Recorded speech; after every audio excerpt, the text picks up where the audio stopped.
I remember the first time I saw her, Maya. She wasn't just beautiful, she was electric.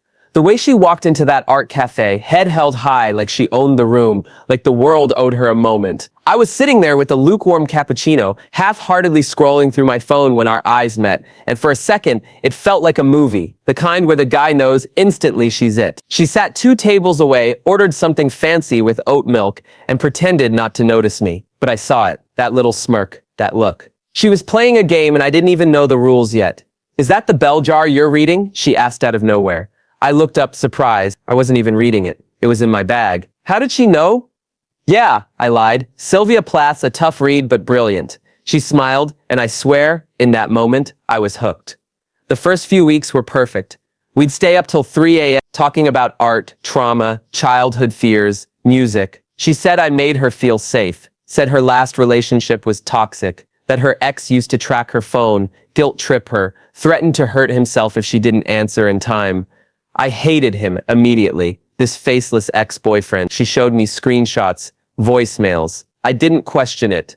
And when she cried in my arms one night saying, "Please don't leave me like he did," I made a promise I'd regret for the rest of my life. I won't, ever. I didn't know I had just stepped into her trap. About a month into our relationship, Maya started getting weirdly clingy. I'd wake up to 17 missed calls, dozens of texts like, "Why aren't you answering me? Are you with someone else? I feel like I'm losing you already. Please just say something." At first I chalked it up to trauma. She told me her ex had destroyed her trust, said he used to disappear for hours and come back smelling like cheap perfume. I wanted to be the guy who proved love could be safe. So I reassured her, called her during my lunch break, FaceTimed before bed, even shared my location when she asked. What I didn't realize was, that wasn't healing. It was control, with a smile. One night, I got a DM from a random Instagram profile. No profile picture. No followers. Just one message. "You don't know who you're dating." I laughed it off, thought it was a troll, or maybe even Maya's crazy ex trying to scare me. But the next night, another message. This time with a screenshot of Maya, years ago, standing next to a guy, arms around him. His face was scratched out. The caption read, "You'll always belong to me." I asked her about it. Her face went pale. She burst into tears. "He's still stalking me. That's him. That's what I was afraid of." I held her close, comforted her. But something inside me whispered.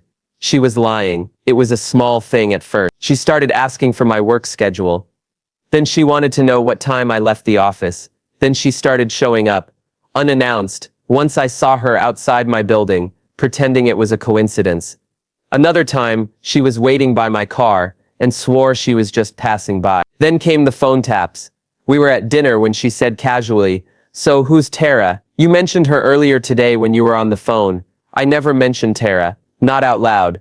I'd said her name to a friend over Bluetooth in the car, alone. That night, I checked my car for bugs. Found a tiny black device under the dashboard. I didn't sleep that night. I just stared at her sleeping beside me, thinking, "Who the hell are you?" I couldn't shake the feeling that something was off. I started asking simple questions, stuff any couple would talk about. Where did you grow up again? What college did you go to? Do you still talk to your old friends? Her answers changed every time. First, she said she was homeschooled because her parents were strictly religious. A week later, she claimed she went to an all-girls private school and hated every minute. She mentioned a brother once, named Junaid. But then months later told me she was an only child. When I brought up Junaid, she froze, said I must have misheard. No, I hadn't misheard. I had started keeping a notebook, dates, stories, inconsistencies. At that point, it felt less like love and more like a case file. I was scrolling through an old post on Maya's Facebook from years ago, a photo album titled College Days. There was a girl in almost every picture, always next to Maya, same parties, same dorm room, same captions. Her name was Sana. I clicked on her profile. It was still public. She was active, so I messaged her. "Hey, sorry to be weird. I'm dating Maya Khan. I saw you in a lot of her old photos. Just wondering if you guys are still friends." Sana replied within minutes. "You're dating Maya? She's dangerous. Get out now." Sana told me everything. Maya had a long history of obsessive behavior. She'd latch onto people, boyfriends, best friends, even professors, and create chaos, Fake pregnancies, suicide threats, lies about abuse. She's not a victim, Sana wrote. She makes herself the victim, and when people don't play along, she destroys them. At first I refused to believe it. I wanted to believe there had to be a misunderstanding, so I asked Sana for proof. She sent me emails, screenshots, chat logs, voice recording. Maya threatening to hurt herself if Sana didn't let her move in. Maya faking hospital visits. Maya lying to police about an ex stalking her, just because he ghosted her. My hands were shaking as I read every word. I was dating a stranger. Worse, a manipulator. I couldn't take it anymore. I decided to end it. I invited her over, made dinner, lit candles, tried to keep the tone light, like we were just two adults going separate ways. But the second I said, I think we need to take a break, her face went blank. No tears, no anger, just silence. Then she stood up, walked to the kitchen, and picked up a knife, not pointing it at me, not threatening me, just holding it. Staring at it, spinning it slowly in her fingers, like she was in a trance. So it's happening again, she whispered. You're leaving me too, just like everyone else. I tried to stay calm, told her no one was leaving, that I just needed time. She dropped the knife, and smiled. I knew you wouldn't leave me, she said. You're different. That was the night I realized I wasn't dating Maya anymore. I was surviving her. After that night, she changed tactics. No more paranoia, no more emotional blackmail. Now, she was sweet, too sweet. She made me breakfast every morning, cleaned my apartment, cooked dinner, posted couple photos with captions, like finally found a man who would never betray me. She even started telling people we were engaged. I never proposed. Hell, I was barely sleeping. Every moment with her felt like walking through a minefield. If I said the wrong thing, if I so much as looked at my phone too long, she'd spiral. Then one night, I got a call from an unknown number. I'm Detective Shahid, from the local precinct. Is this Mr. Samir Awan? Yes. Are you in a relationship with Miss Maya Khan? Yeah. Why? She filed a police report last week, claiming you've been emotionally abusive and threatening her safety. We'd like to ask you some questions. My world froze. She beat me to it. She was setting me up. The next day, I walked into the police station voluntarily. I didn't want to look like I was hiding. The detective Shahid seemed polite, but distant. He asked me a series of questions, like he was already convinced I was guilty. Did you ever raise your voice at her? Have you ever blocked her calls or left her alone during arguments? Would you say she's emotionally dependent on you? Every answer I gave sounded weak, defensive. Maya had filed a full report, but she came with screenshots, voice messages, and even a bruise photo she claimed I caused. I knew I'd never touched her, but truth doesn't matter when evidence is fake, and it looked real. They didn't arrest me, but they gave me a warning. Stay away from any contact, and we escalate this. And just like that, I became the villain in someone else's story. Within days, my world burned. She posted a long, emotional story on Instagram. I finally got out. After months of manipulation, gaslighting, and emotional abuse, I broke free. To the girls reading this, believe the red flags, even if he seems kind, even if he says he loves you. The post had 2,000 likes by the end of the day. Her friends, the ones I thought liked me, were commenting, proud of you.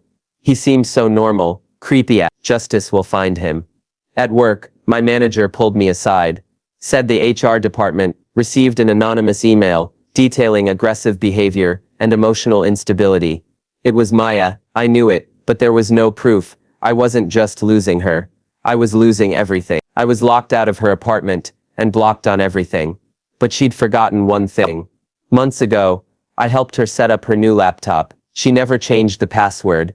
Out of desperation, I logged into her cloud storage, and there, I found it, a hidden folder labeled Essay Archive. My initials. Inside were recordings of our private conversations, screenshots of my texts, edited drafts of Instagram posts, weeks before she posted them, voice memos of her practicing how to cry. One file stood out. A video. I played it. It was a screen recording. Maya on a fake Instagram account, messaging herself from it. You don't deserve him, bitch. Hope you die. He'll never love you like I do. She was manufacturing harassment from a fake ex account, then using it to gain sympathy from me. I nearly vomited. This wasn't insecurity. It was psychopathy. I couldn't go to the police with this. Not yet. I needed someone who knew her longer than I did. So I called Sona again, the old friend. When I told her what I found, she wasn't surprised. You're lucky you caught it this early. Most of us didn't. Then she told me something I hadn't known. Maya had been institutionalized once. She'd checked into a private psychiatric facility 2 years ago, after she falsely accused another boyfriend of rape. The case collapsed when the CCTV footage contradicted her entire story. But the case was buried, expunged, privately settled. Her family is rich, Sonas. They cover it all up. We hatched a plan. Sona would reach out to Maya, pretend to want to reconcile, and bait her into confessing. But there was one problem. If Maya got suspicious, she wouldn't just retaliate, she'd destroy me for good. Sona met with Maya at a cafe, wired with a mic, phone in her bag, recording everything. They hugged, talked like old friends. Then Sona leaned in and said softly, "Samir's spiraling. I think he might take his own life. You broke him." Maya smirked. "He deserves it. But what if he goes to the police?" Maya paused. Then she leaned in, whispered, "Let him try. Who do you think they'll believe? The sweet, broken girl, or the brown guy with anger issues?" Then the kicker. I created his villain arc. He just hasn't accepted the script yet. Boom. Confession, caught on tape. But as Sona left the cafe, she noticed something chilling. Maya was already on her phone, typing fast. That same night, another anonymous report was filed to the police. "Samir is suicidal. He told me he wants to hurt himself, and take someone with him." She flipped the track, and this time, I was the threat. The police came to my apartment that night. 2 squad cars, flashing lights. My neighbors watching. I opened the door calmly, my heart screaming inside my chest, and they read me my right. "You're being taken in under suspicion of psychological harassment, and making violent threats." It felt like I couldn't breathe. I didn't fight back, didn't resist, just kept repeating in my head, "You have the recording. Sona has the recording." The moment they put me in the back seat, all I could see was Maya's face in my mind, that calm, arrogant smirk from the cafe. She thought she'd won, but she didn't know, we had proof. Sona uploaded the audio to Reddit. She posted it in our relationships, under the title, "My ex-friend manipulates men into false abuse claims. I have proof." It blew up. Within hours, it was on Twitter, TikTok, Instagram. People started connecting dots from Maya's old life. People, 2 ex-boyfriends, who'd gone missing online. A college roommate, who left school suddenly. A therapist who stopped practicing after Maya accused him of misconduct. The comment section exploded with rage. Victims came forward. And then finally, the police listened. They reviewed the audio, matched the voice to Maya, checked metadata, cross-referenced dates and claims. Within 48 hours, Maya Khan was arrested for filing false police reports, digital harassment, and obstruction of justice. For the first time in a long time, I could breathe. The courtroom was cold. I testified for nearly 2 hours, shaking, sweating, but refusing to break. They played the audio of Maya mocking me, bragging about faking screenshots. Her words echoed in the silent room. Maya sat there, stone-faced. No apology. No remorse. She didn't look at me once.